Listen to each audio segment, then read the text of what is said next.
एक तरफ अमेरिका और ईरान के बीच समझौते और सीज फायर की बातें हो रही थी, तो दूसरी तरफ दोनों देशों के बीच एक बार फिर सैन्य टकराव तेज होता दिखाई दे रहा है।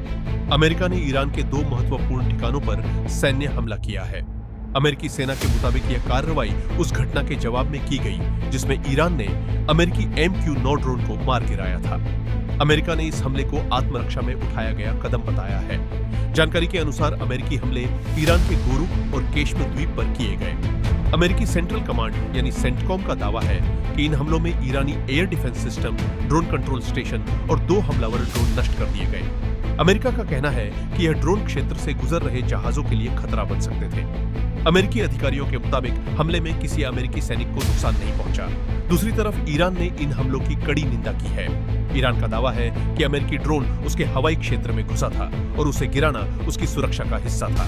ईरानी अधिकारियों ने साफ कहा है कि देश की संप्रभुता की रक्षा के लिए हर जरूरी कदम उठाया जाएगा।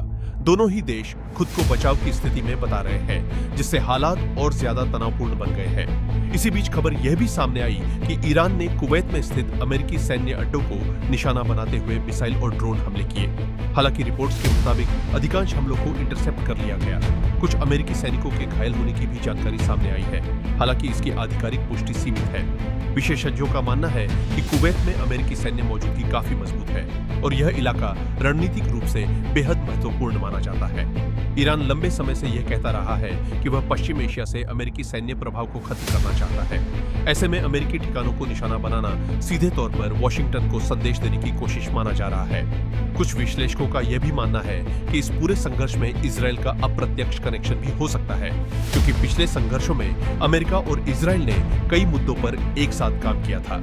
ऐसे में ईरान का संदेश केवल अमेरिका ही नहीं बल्कि इजरायल को भी माना जा रहा है।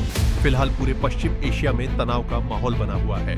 अमेरिका ने हमला किया, ईरान ने जवाबी कार्रवाई की और अब दुनिया की नजरें इस बात पर टिकी हैं कि आने वाले दिनों में हालात और बिगड़ते हैं या फिर कूटनीतिक प्रयास स्थिति को संभालने में सफल रहते हैं।